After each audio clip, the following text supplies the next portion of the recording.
Muy buenas tardes a todos, mi nombre es Francisco Nicolás Lamas y deseo darles la bienvenida a este nuevo evento. Espero que se encuentren muy bien.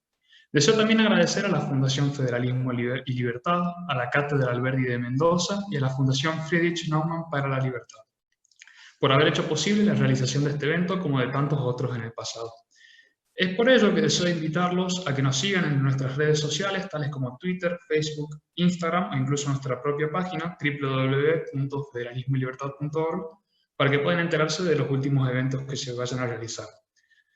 Hoy los invitamos a disfrutar de esta sesión titulada Diálogo Federal, Venezuela frente al COVID-19, impartida por la doctora Elisa Trotagamus. Elisa, entre muchas otras cosas, es abogada, embajadora de la República Bolivariana de Venezuela frente a la República Argentina, habiendo sido designada por el presidente interino de la República Venezolana, Juan Guaidó, y es también miembro fundador de Alianza por Venezuela. La estructura de estos diálogos estará dividida en dos partes. En la primera, la doctora Trotagamus realizará su exposición, para luego pasar a la segunda parte, que estará ocupada por un set de preguntas y respuestas. Antes de continuar, y por último, deseo cederle la palabra al doctor Lars André Richter, representante de la Fundación Naumann en Argentina, Brasil, Uruguay y Paraguay. Por favor, adelante, doctor. Muchas gracias. Sí, gracias, Francisco. Muy amable. Muy buenas noches y bienvenido en el nombre de la Fundación Friedrich Naumann para la Libertad también. Bueno, es un placer estar con ustedes. Algunas palabras quizás sobre la Fundación Naumann. Es una organización non-profit alemán. Fue establecido en Alemania del Oeste en la época postguerra, en los años 60, y la idea principal fue fortalecer la democracia y los valores y principios del liberalismo, el parlamentarismo, el pluralismo, Estado de Derecho, un mercado libre. Claramente somos liberales, somos en favor del libre comercio, etc. Derechos humanos es un tema también para nosotros, lógicamente, como liberales.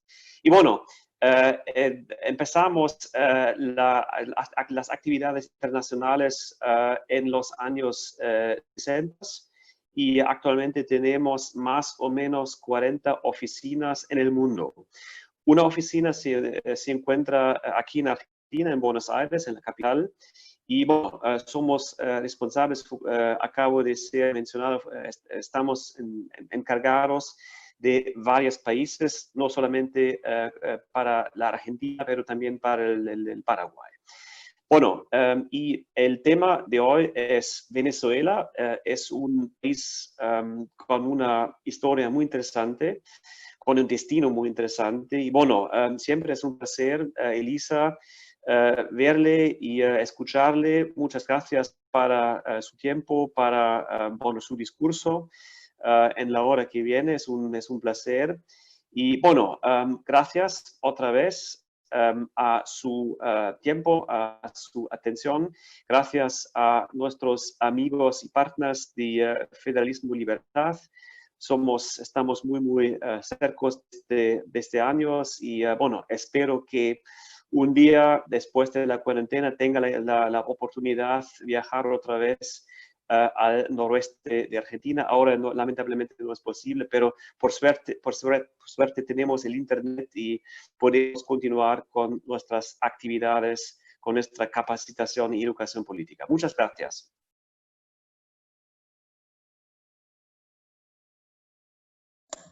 Muchas gracias, doctor. Y ahora, si quiere, doctora Trotagamus, puede empezar con su disertación. Gracias. Hola, buenas noches a todos, o buenas tardes. Muy agradecida por la oportunidad de este espacio. Un saludo especial, por supuesto, a la Fundación Federalismo y Libertad, a la Fundación Naumann, a toda la gente de Tucumán, además, donde tuvimos la oportunidad de estar, gracias a la Fundación Federalismo y Libertad, al cuerpo diplomático que está presente en esta conferencia y a los demás participantes. Creo que poder compartir este tipo de espacios en justamente la dinámica tan nueva o tan extraña que estamos llevando adelante es fundamental para todos, para todos los amantes de la libertad, tal y como planteaba Lars. Y en el caso específico de Venezuela, para nosotros tiene un peso y una importancia adicional que tiene justamente que ver con poder contar qué es lo que está sucediendo en nuestro país. Mientras sabemos que ha habido un ciclo de conferencias y muchos embajadores o representantes de los gobiernos se reúnen para intercambiar prácticas, para intercambiar cuáles son las mejores maneras de combatir esta pandemia. Lamentablemente, con respecto a Venezuela y lo que tiene que ver con la pandemia, lo único que tenemos que decir es que se ha sumado justamente ya la pandemia que sufría el pueblo y que sigue sufriendo el pueblo venezolano, que tiene el nombre justamente de dictadura de Nicolás Maduro y su régimen, esta complicación en referencia al COVID-19. Y yo les voy a hablar además justamente de cómo ha sido y cómo ha sufrido el pueblo venezolano la pandemia. Como todos sabemos, a nivel mundial hay algunos parámetros que tal vez se caracterizan casi que a nivel universal por llevar adelante este proceso tan complejo que se está viviendo, que tiene que ver tal vez con medidas sanitarias mínimas para poder, si no combatir el virus, al menos tratar de prevenirlo. Con estadísticas, que es fundamental para además poder entender cómo va avanzando el virus en cada uno de los países. Con medidas que tiendan a proteger a la población, medidas en muchos casos complejas, pero que buscan justamente esa protección. Hablamos también de la gran cantidad de personas que quedaron varadas en distintas ciudades del mundo, nacionales de distintos países, y que los distintos gobiernos se han encargado, además de poco a poco y de un trabajo mancomunado con la comunidad internacional, a lograr que vuelvan a sus hogares. Y finalmente hablamos de la importancia de la información, que como todos saben, y puedo hablar incluso desde acá, desde Argentina, es un eje central de lo que sucede en relación a este virus, estar informados de lo que pasa en los países en donde nos encontramos alrededor del mundo, los focos infecciosos, de cómo podemos ayudar. Y resulta que todo lo que les acabo de nombrar y que parece tan elemental en Venezuela es o un crimen, porque así lo ha catalogado el régimen, o no hay posibilidad de hacerlo. Y comienzo tal vez con lo que tiene que ver con lo más sencillo, que es hablar de los elementos fundamentales para protegernos del virus. En Venezuela se destruyó por completo el sistema sanitario. No se cuenta con ningún elemento del sistema sanitario. El 80% de las camas de los hospitales del país están inservibles. Estamos hablando de un país en donde no existe el agua corriente para la mayoría de las personas. Son pocas personas las que tienen agua en todo momento del día y en donde la mayoría de los hogares cuentan, si acaso, con 1 o 2 horas de agua al día. Estamos hablando de un país en donde algo tan elemental como hemos venido escuchando en los últimos tiempos, que significan los respiradores, en donde se cuenta nada más con 300 respiradores. Un estudio reciente, justamente del Observatorio Venezolano de los Servicios Públicos, a finales de abril de este año, revela que solamente el 16% de la población de las principales 10 ciudades del país cuenta con el servicio de agua de manera continua. Y un 13% de los consultados dice que no recibe ni una gota de agua desde diciembre del 2019. Entonces, ¿de qué medidas podemos hablar desde el punto de vista sanitario en Venezuela? Donde el riesgo que se corre es absoluto por parte de toda la población. Además de eso, tenemos la grave situación que ya todos ustedes conocen, que pasa por la crisis humanitaria, la emergencia humanitaria compleja, que revela que un 35% de los niños menores de 5 años padece de desnutrición infantil. Que entendemos en donde es un país donde prácticamente la mayoría de las familias no tiene ningún tipo de posibilidades de salir a la calle para poder hacerse de la cantidad necesaria para comer al día, en donde un 80% de la población, si acaso, hace 2 comidas al día. Y con toda esta situación tan compleja que les estoy comentando, el régimen se atreve a decir que en Venezuela solo hay 2.900 casos de coronavirus y han habido hasta ahora 24 fallecidos. Evidentemente, esa es una información imposible de corroborar desde ningún punto de vista.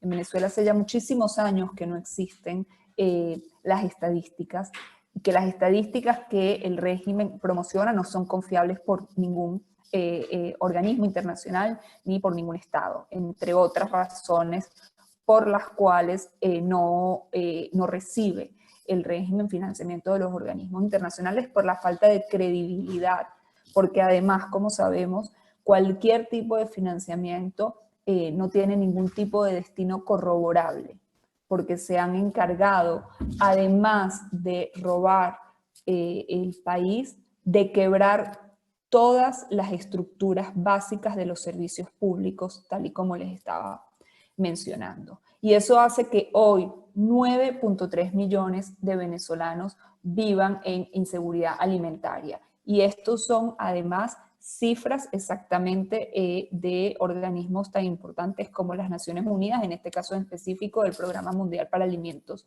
de Naciones Unidas. ¿Qué ha logrado eso además en Venezuela? Como muchos de ustedes saben, que casi 5,5 millones de personas hayan tenido que abandonar nuestro país en condiciones extremas, de extrema vulnerabilidad, muchos de ellos caminando cualquier cantidad, miles y miles de kilómetros. Incluso en Argentina hemos recibido a venezolanos que han llegado hasta acá caminando, teniendo que dejar además atrás no solo a sus familias, a sus seres queridos, a sus casas, a sus trabajos, a todo lo que construyeron durante su vida, sino con un futuro totalmente incierto.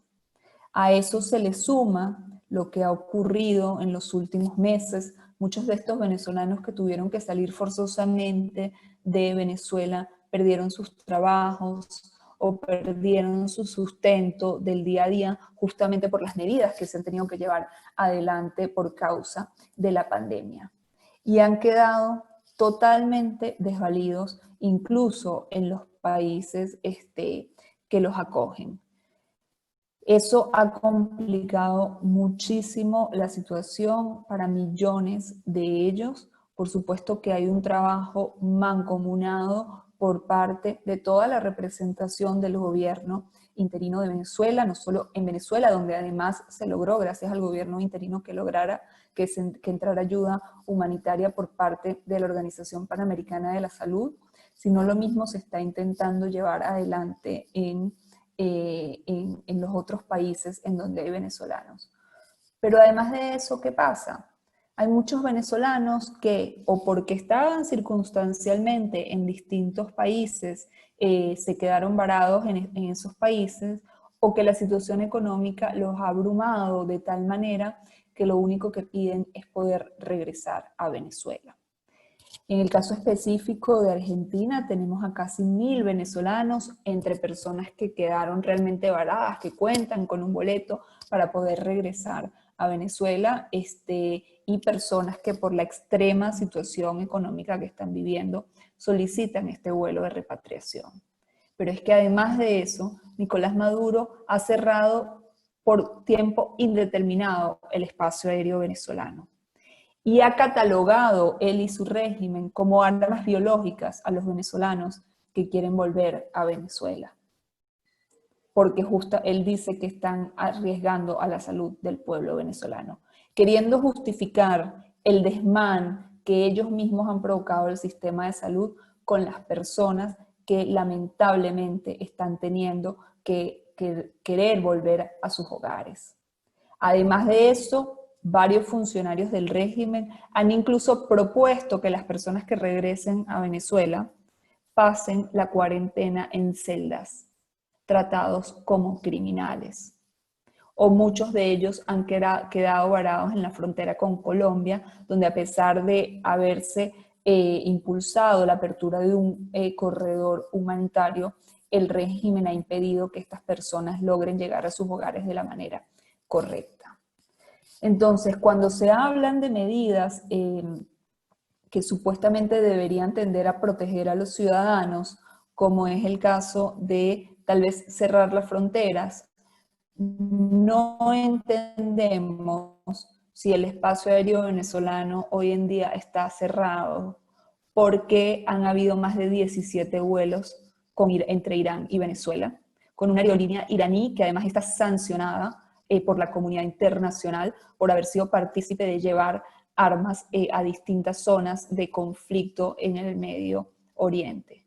Aviones además que aterrizan en una zona donde no están controlados por nadie y no sabemos qué traen adentro.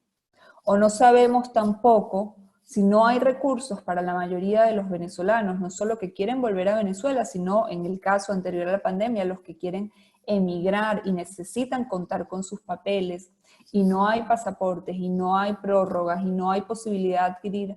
¿Cómo es posible que el testaferro, el principal testaferro de Maduro, un ciudadano colombiano de nombre Alex Saab, en este momento no solo cuente con toda la protección del Estado venezolano, sino que incluso cuenta con un pasaporte diplomático? Entonces, lo que vemos nuevamente es que Maduro, ante esta situación y ante cualquier situación, se vuelve a burlar del pueblo venezolano.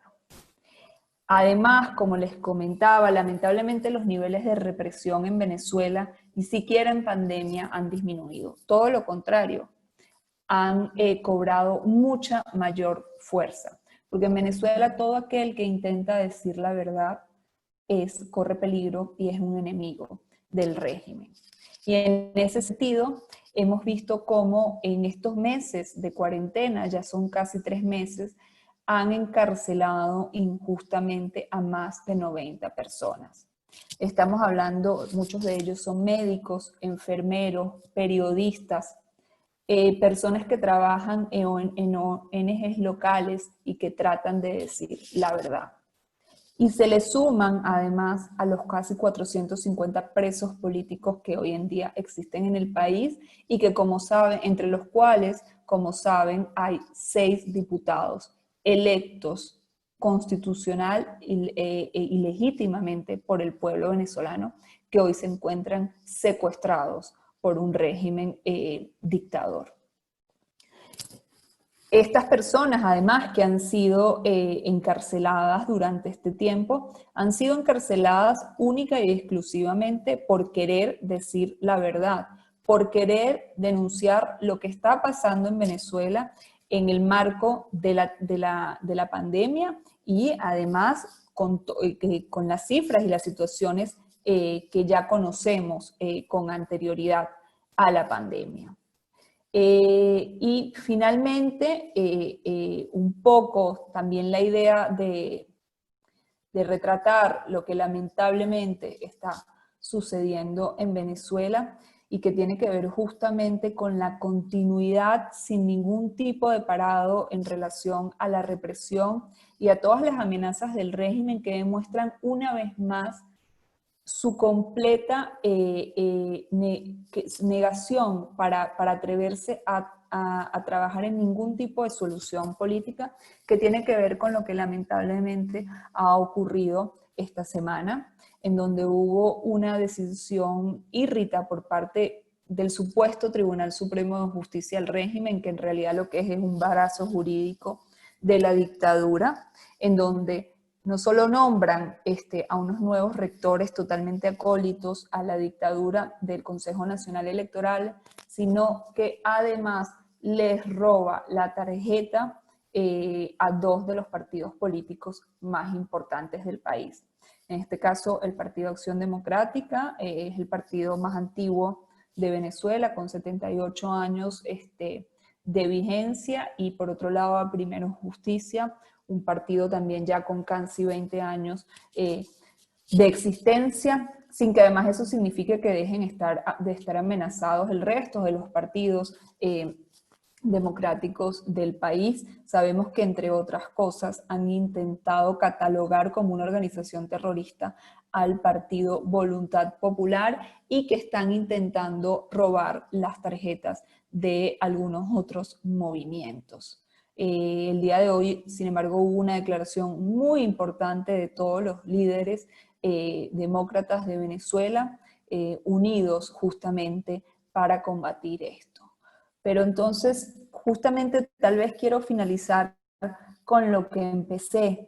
¿Por qué para nosotros es tan importante este tipo de espacios? Y quiero agradecerlo nuevamente, y además un agradecimiento especial, como siempre, a José Guillermo Godoy, presidente de Federalismo y Libertad, por mantenernos al tanto, porque para nosotros es fundamental que con pandemia, con COVID o sin COVID, el mundo siga prestándole atención a Venezuela.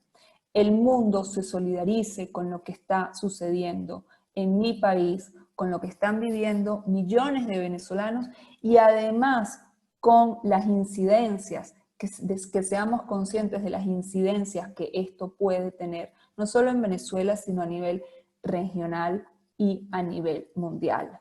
La única posibilidad que nosotros tenemos de terminar con esta terrible situación es justamente con la unidad de los venezolanos y de la comunidad internacional, que sabemos ha sido importante, que han mostrado en reiteradas oportunidades, pero no podemos permitir justamente en este momento que bajen los brazos. No podemos volver más nunca a vivir en un desastre como el que estamos viviendo. Para cerrar, un hecho que de verdad tal vez los que conocen Venezuela puedan entenderlo, y que hoy en día me afectó de manera personal, es ver cómo se caían abajo los techos de mi aula magna de la Universidad Central de Venezuela. Por supuesto, por falta de mantenimiento. Además, una universidad que es Patrimonio Cultural de la Humanidad, declarada por UNESCO, y creo que simboliza justamente, no solo en conceptos, sino de manera muy, muy tangible, lo que están pretendiendo, lo que pretende el régimen, que es destruir totalmente el país, dejarnos en la oscuridad y en la ignorancia absoluta. Así que agradecer nuevamente, y bueno, abierta por supuesto a sus preguntas y comentarios. Muchísimas gracias, doctora Trotamunuz. Ahora vamos a pasar a la sección de preguntas y respuestas sobre la brillante exposición de la doctora. Acá tengo una serie de preguntas que me fueron formulando, tanto a través de Zoom como desde WhatsApp, y voy a empezar a realizarlas y usted puede ir respondiendo libremente. Si quiere hacemos una y una, o si quiere digo unas cuantas y usted va respondiendo todas juntas, como usted prefiera. Sí, podemos, si quieres, leer 2 o 3 juntas. Bueno, la primera de ellas, que me parece la más interesante, es: ¿cómo cree usted que la pandemia ha afectado a la estructura de poder del gobierno de Nicolás Maduro en Venezuela? ¿Cree usted que la pandemia disminuyó el poder que él tenía, o por lo contrario le ha dado más estabilidad al régimen y ha vuelto más complicada la misión de tumbarlo, por así decirlo? Otra pregunta es: ¿cuáles cree que son los efectos económicos que puede llegar a tener la pandemia sobre Venezuela, sumado a la crisis preexistente antes de la aparición del COVID-19 y los crash de los mercados financieros internacionales? Y por último, de esta serie de preguntas sería: ¿qué medidas se tomaron sobre la pandemia por parte del gobierno de Nicolás Maduro y qué reparos tuvo la OMS respecto a su gobierno? ¿Si hubo algún comentario, crítica, o si se reivindicó la acción del mismo? Ahora la dejo y después, si quieres, seguimos leyendo más. Gracias. Muchas gracias, Francisco. Bueno, principalmente yo creo que nosotros tenemos que empezar por entender que lo que hace Nicolás Maduro no se puede considerar como gobernar. No hay ningún tipo de gobernabilidad por parte de él y de su régimen en Venezuela. En un país en donde, como les comentaba, no hay ningún tipo de estructuras ni de servicios públicos que funcionen. En un país en donde la vida de la gente se debate entre las bandas criminales, el narcotráfico y la falta de medicamentos. En un país en donde el Estado trata de garantizarte algunas cosas mínimas y lo que no lo hace el sector privado, que también ha sido destruido.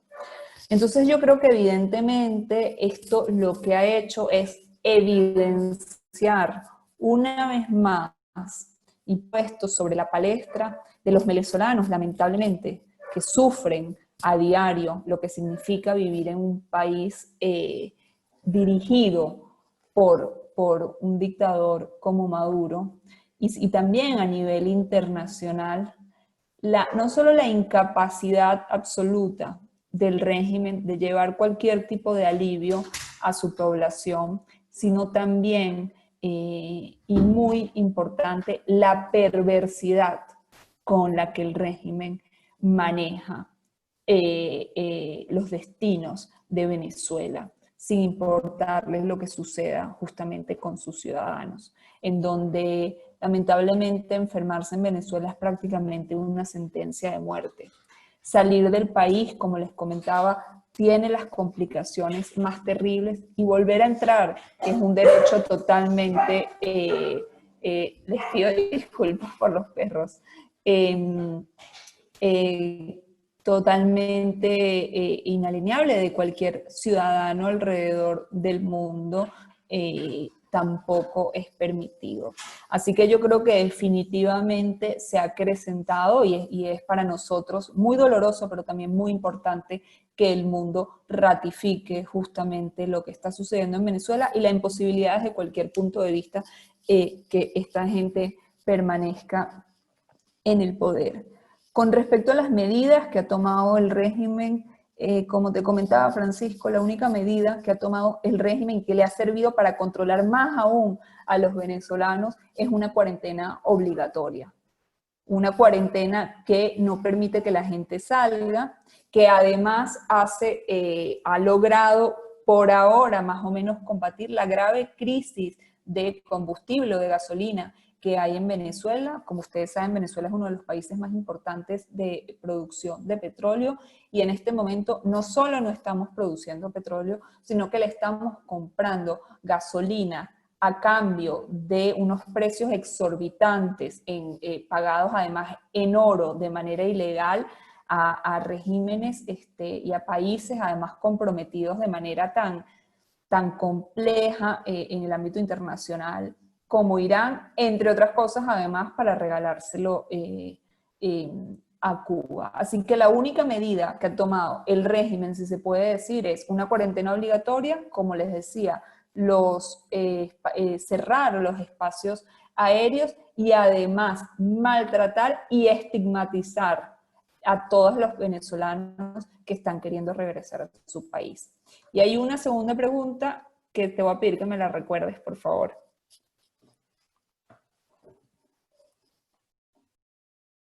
No te escucho. Estás en mute. Sí, la primera pregunta fue sobre la estructura de poder, cómo se había modificado. La segunda son los efectos económicos que tenía la pandemia. Y la tercera era, bueno, de las medidas sanitarias y los reparos, las atenciones que tuvo la OMS, la Organización Mundial de la Salud, respecto a la dictadura de Nicolás Maduro. Han sido comentarios positivos o negativos respecto a dicha dictadura. Sí, con respecto a la segunda pregunta de la situación económica, evidentemente Venezuela creemos que se va a ver muy golpeada por toda esta situación, como lo está haciendo el resto del mundo, pero yo creo que evidentemente lo que está pasando en Venezuela desde antes de la pandemia es lo que realmente tiene un efecto más grave.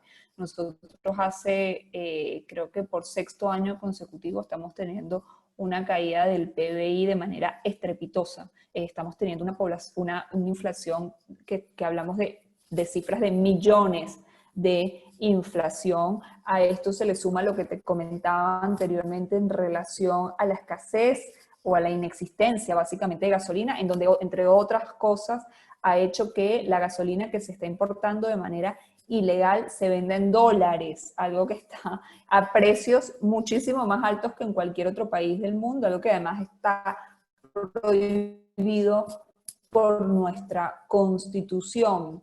Y con respecto a la OMS, la verdad es que desconozco si había un pronunciamiento directo por parte de la OMS en referencia a Venezuela. Creería que no lo hay, entre otras cosas, por, como te decía, las cifras y las estadísticas venezolanas no son confiables para ninguna organización mundial.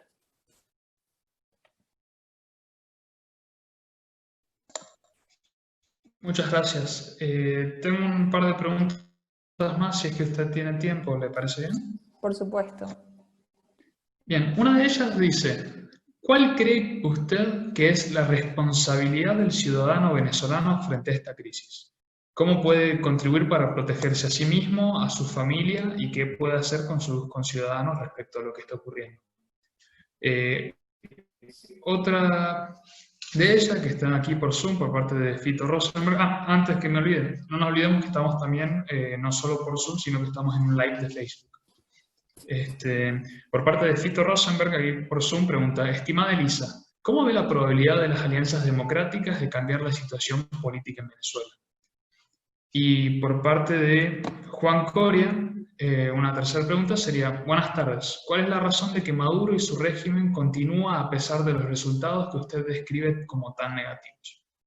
Esas serían las 3 preguntas, sería la responsabilidad ciudadana, la posibilidad de una alianza democrática y cuál es la explicación sobre cómo puede seguir manteniéndose en el poder el dictador dados estos resultados tan negativos. Bueno, muchas gracias por las preguntas, todas muy interesantes y complejas. En relación a la responsabilidad ciudadana, yo creo que debemos situarnos incluso inicialmente a lo que pasó en Venezuela y cómo Chávez llega al poder de manera democrática, porque es la realidad. En Venezuela tuvimos por 40 años la democracia más importante y más estable de la región, y creo que tal vez por parte de la clase política se dieron por sentadas algunas cosas y no se trabajaron como se tendría que haber trabajado, sobre todo los conceptos de equidad, de oportunidades, y por parte de la población se descuidaron las instituciones democráticas y la protección de las instituciones. Nunca nadie pensó que íbamos a llegar a esta situación. O tal vez mucha gente lo hizo. Yo debo reconocer que yo fui una de las personas que nunca pensé que iban a ser capaces de dar cada próximo paso que se iba dando. Y lamentablemente hoy estamos ante una situación que tal vez es fácil de escribir, pero les aseguro que es muy fácil no solo vivirla, sino interiorizarla y racionalizarla. Y creo que evidentemente la responsabilidad ciudadana juega un eje fundamental, no solo en la situación actual, sino en la posibilidad de ese cambio que todos sabemos es más que necesario en Venezuela y que todos añoramos. Y tiene que ver con entender que el futuro de Venezuela evidentemente está en manos de todos. Hay una dirigencia política que ha sido golpeada hasta más no poder, donde le han asesinado líderes, donde se ha exilado cualquier cantidad de personas, donde han inhabilitado ilegalmente a muchos de esos dirigentes, donde se han metido con familias, donde, como les comentaba, hay muchísimos presos, 6 diputados entre ellos, y que sin embargo siguen estando muchos de ellos de pie, con errores, con virtudes, como todo, pero una dirigencia política que ha dado todo por recuperar el país. Y creo que es momento, como lo ha sido además, de que los ciudadanos venezolanos los acompañen. Lo han hecho en cualquier cantidad de oportunidades, incluso pagando con su propia sangre esa responsabilidad ciudadana. Y yo creo que la responsabilidad ciudadana en el caso de los venezolanos es muy evidente. No sé quién formuló la pregunta, pero hablo en general. Es muy evidente en el sentido que por muchas quejas que nosotros vemos, en todos los momentos que hemos pedido que haya una movilización ciudadana, los venezolanos desde cualquier lugar del mundo salen a movilizarse.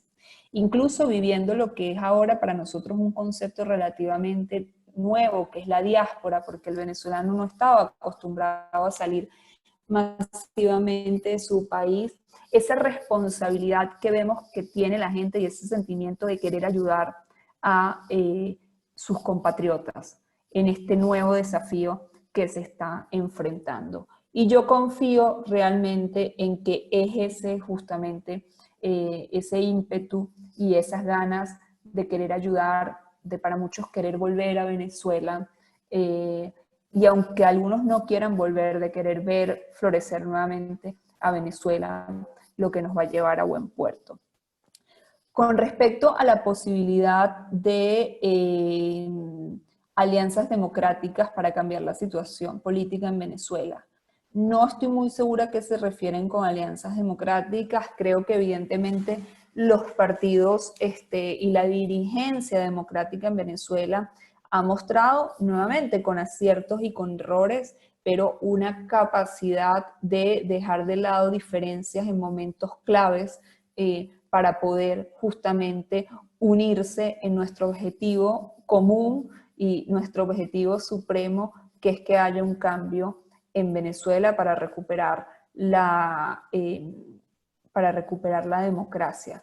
Si la pregunta tiene que ver, que nuevamente no estoy muy segura que se refiere, con la parte de alianzas con el régimen, creo que el régimen, como les comenté una vez más, especialmente esta semana, demostró que no tiene ninguna capacidad y ninguna intención de sentarse a negociar, ni siquiera la posibilidad de unas elecciones transparentes, o lo mismo que ha planteado el presidente Guaidó, y que creo que es una propuesta totalmente coherente, que además ha sido muy bien recibida por el mundo democrático, que es justamente el gobierno de emergencia nacional, en donde deberían, él en su figura de presidente interino y Maduro en su figura, no sé cómo podemos llamarla, pero dar un paso al costado para tratar de llegar a un acuerdo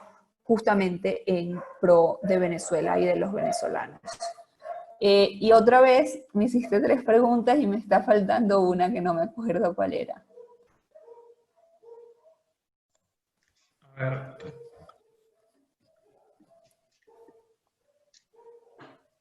Fue la de alianzas democráticas, fue la de responsabilidad ciudadana y cómo se explica que Maduro permanezca aún en el poder dado los resultados negativos de todo su mandato, si se le puede llamar así, sea desde que asumió como ahora los resultados de la pandemia. Sí, esa es una pregunta que tal vez todos nos hacemos, incluso muchas veces al día, pero que lamentablemente yo creo que se explica cuando vemos los niveles de represión a los que han sometido al pueblo venezolano y cuando vemos los niveles de corrupción con los que ha jugado el régimen, contando con todos los recursos de un país con las reservas más importantes de petróleo del mundo que puede contar. Y lamentablemente debemos reconocer que eso todavía no se ha logrado quebrar. Hay un apoyo por parte, yo creo que de las cúpulas de los militares en Venezuela, y hablo de las cúpulas porque sabemos además que los rangos bajos y medios no solo no están de acuerdo con reprimir a sus hermanos venezolanos, sino que también ellos sufren las consecuencias de lo que es una crisis humanitaria como la que se vive en el país. Ellos tampoco tienen a veces para comer, ellos tampoco tienen para comprarle una medicina a sus familias. Pero las cúpulas lamentablemente se han visto inmersas en grandes actos de corrupción e incluso de narcotráfico, y saben que el salir de eso es bastante complejo. Además, por supuesto que existe un temor por parte, nuevamente, de los militares que no están de acuerdo, pues nosotros tenemos en Venezuela a más de 20.000 cubanos que están a cargo de las redes de inteligencia y contrainteligencia del país, que han enseñado, entre otras cosas, las peores prácticas de tortura que se llevan adelante en Venezuela, que incluyen no solo los presos políticos, que incluyen los asesinatos que han cometido, que incluyen, como refería Michelle Bachelet, 9.000 ejecuciones extrajudiciales en solo 18 meses, y que incluye constantemente un sistema de espionaje interno que aterroriza a cualquiera que quiera demostrar su disconformidad con el régimen. Pero sin embargo debemos decir que la valentía del pueblo venezolano se sigue notando, la seguimos viendo en manifestaciones. Incluso les puedo decir, durante estos 3 meses de cuarentena obligatoria decretada por Maduro, creo que han sido los 3 meses en donde más demostraciones y manifestaciones en contra del régimen y por la disconformidad que hay en relación a la situación general del país ha habido en los últimos tiempos. Evidentemente muchas de estas cosas tampoco se reflejan porque, como saben, en Venezuela no hay libertad de expresión. Entonces, es difícil a veces encontrar, si bien muchos portales y medios lo reseñan, es difícil a veces encontrar que haya una reseña con la importancia debida, para que sobre todo el resto del país sepa lo que está sucediendo en cada punto. Muchísimas gracias, doctora. No sé qué le parece, si desea continuar con unas 3 preguntas más o si prefiere que, para no prolongar más el asunto, se termine aquí la transmisión. Sí, ¿cómo no? Podemos hacer 2 o 3 preguntas más con mucho gusto. Bien. Una de ellas se establece, le hace una pregunta personal que es: ¿cuál es su relación con el gobierno argentino actualmente? Arquímedes Castillo pregunta: ¿qué lectura le da usted a las acciones que emprende Maduro, el Tribunal Supremo de Justicia y algunos sectores de la oposición que se preparan para unas eventuales elecciones legislativas y han dejado a un lado la atención de la crisis por el COVID-19 que padecen los venezolanos dentro y fuera del país? Y Leila Cahue, perdón si pronuncio mal tu apellido, es: ante el nombramiento de un nuevo Consejo Nacional Electoral por parte del Tribunal Supremo de Justicia del régimen y la cuasi inhabilitación del principal partido político del país, Acción Democrática, ¿cuál es su postura? Esas serían las 3 preguntas, si quiere las repito. Su relación con el gobierno argentino, su postura respecto a la inhabilitación. Perdón, Francisco, si quieres empiezo por ahí y después paso nuevamente a Venezuela. Mejor. En mi relación con el gobierno argentino, con el actual gobierno argentino, lamentablemente es inexistente. Y digo lamentablemente porque para nosotros el apoyo de Argentina históricamente ha sido muy importante, y sobre todo en este proceso que comenzó hace un poco más de 1 año y medio. Nosotros entendemos y respetamos la postura del gobierno argentino, en donde se ha manifestado en innumerable cantidad de oportunidades a favor de un cambio en Venezuela, a favor de unas elecciones libres, con preocupación en relación a las violaciones de derechos humanos, pero también vemos con mucha preocupación el hecho de que no hayan establecido contacto con nosotros cuando lo hemos intentado en muchas oportunidades, el hecho además de que no se hayan pronunciado hasta el día de hoy, a menos de que lo hayan hecho mientras estamos en esta conferencia en relación a la sentencia del IRRI Tribunal Supremo de Justicia con respecto al Consejo Nacional Electoral o al robo de las tarjetas de los partidos de Acción Democrática y de Primero Justicia, o incluso que haya personas dentro del gobierno que no solo desconozcan a Juan Guaidó como presidente del gobierno interino, sino incluso se atreven a desconocerlo o a asegurar que no les queda claro que es el presidente de la Asamblea Nacional. Nosotros hemos hecho el intento de contactarnos en varias oportunidades con el gobierno argentino, lamentablemente no ha sido fructífero ese intento, seguiremos haciéndolo, es nuestra responsabilidad por Venezuela, por los venezolanos y por el vínculo entre dos países hermanos, y esperemos que muy pronto se pueda establecer. Sin embargo, como lo hemos hecho durante todo este tiempo, nosotros seguimos trabajando con el mismo ahínco, con el mismo compromiso, con la misma responsabilidad, con o sin relaciones con el gobierno interino, perdón, con el gobierno argentino, y así lo seguiremos haciendo. En relación a lo que tiene que ver con la sentencia del TCJ, y bueno, esta posibilidad, creo que las dos últimas preguntas se interrelacionan a esta posibilidad a la que está jugando el régimen de llamar a unas elecciones totalmente ilegítimas e inconstitucionales, básicamente porque estamos partiendo del hecho de que nuevamente no son elecciones libres, no son elecciones transparentes. Ya yo escuché varias veces y creo que es muy interesante cuando lo dice el presidente Guaidó, cuando dice elecciones son elecciones, y solo en un país en donde hay una dictadura hay que darle apellidos a las elecciones, que en nuestro caso es transparente, libres, justas. En realidad, una elección en cualquier democracia del mundo no tiene por qué tener esos adjetivos o esos apellidos. Y en Venezuela tenemos que buscar miles para poder lograr justamente lo que nosotros queremos. Y que evidentemente no es lo que va a suceder, que demostró nuevamente el régimen, pero que además lo único que ha hecho es fortalecernos como unidad. Sabemos que es muy difícil, pero hay una fortaleza interna dentro de las fuerzas democráticas que hoy se demostró además en una rueda de prensa conjunta muy importante, y en donde va a quedar evidenciado nuevamente, como quedó en el 2018 y en el 2019, que la comunidad internacional desconoce a Maduro y a cualquier intento de farsa electoral por su lado. Sí, se robaron las tarjetas electorales de Acción Democrática y de Primero Justicia.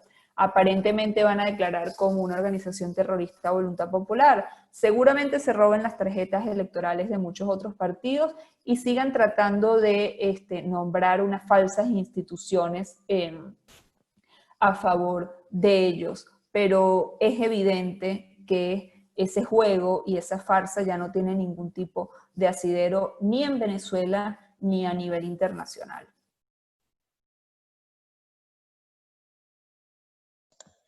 Perfecto, doctora. Muchísimas gracias por sus respuestas y creo que lo mejor ahora va a ser terminar con esta sesión. Le doy las gracias por habernos honrado con su presencia y con su excelente exposición. Agradezco también una vez más a la Fundación Federalismo y Libertad, a la Fundación Friedrich Naumann y a la Cátedra Alberdi de Mendoza por haber hecho posible esta presentación. Agradezco a los participantes y les mando unos saludos cordiales y espero que se encuentren muy bien. Una vez más, muchas gracias, doctora, y nos vemos en el próximo evento de Federalismo y Libertad. Estén atentos a las redes, por favor. Buenas noches, muchísimas gracias.